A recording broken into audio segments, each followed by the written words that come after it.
As we're getting ready to get started on the biggest project of my wife and I's life, I wanted to take a few minutes and just kind of walk through what's going on, how this all occurred. So we had farmland that used to belong to my grandpa that we were able to get after he passed away. And we were planning on moving down there when our daughter graduated from high school.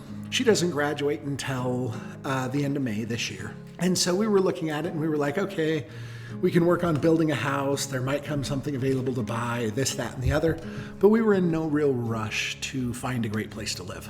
Then Cameron, one of the guys I work with, he sent me over a house. And as I looked at it, it had gone into foreclosure and I realized it was my great grandpa's house. So when I was a little kid, I'd gone over to that house, visited my great grandpa.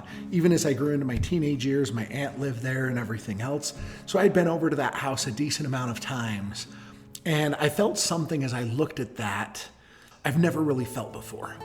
I felt this burning desire that I not only needed to have that house, I had to have that house. We looked at the ad, we looked at the listing. It was listed for, $117,000, $116,000, I believe.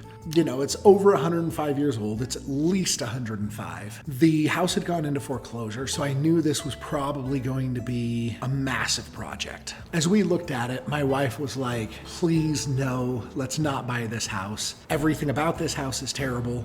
Walls are falling down, floors falling apart. Our pets' heads are falling off! I couldn't get rid of that feeling that I desperately wanted this house. I wanted the connection that I have to my history, my great grandpa, the different legacy that's there, and to the farm. My wife said I could make an offer if I wanted to.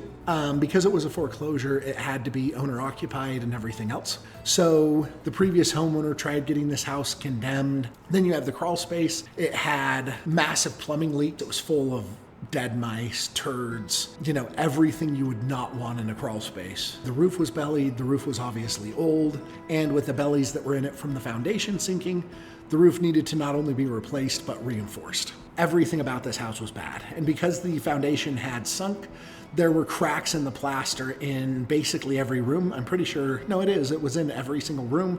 So many people, they'll go in, flip a house, they'll put in new paint, they'll throw in some granite countertops, they'll, do a nice little floor or a light, whatever it might be, but they're only focused on the visual items. Where I've always been a massive believer on focus on the things that aren't always seen, but matter far more.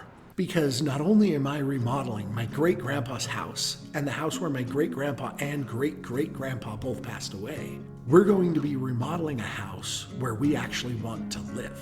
And so you're gonna watch as we put in, the best water softeners, filters, RO systems, so that you can actually take care of all of the things that most people won't ever notice. Might I still splurge for granite countertops? Probably. But join us while we fix this 105-plus-year-old house, and we do it in such a way that we make sure that everything is fixed to the standards of somebody who's been a contractor for over 23 years.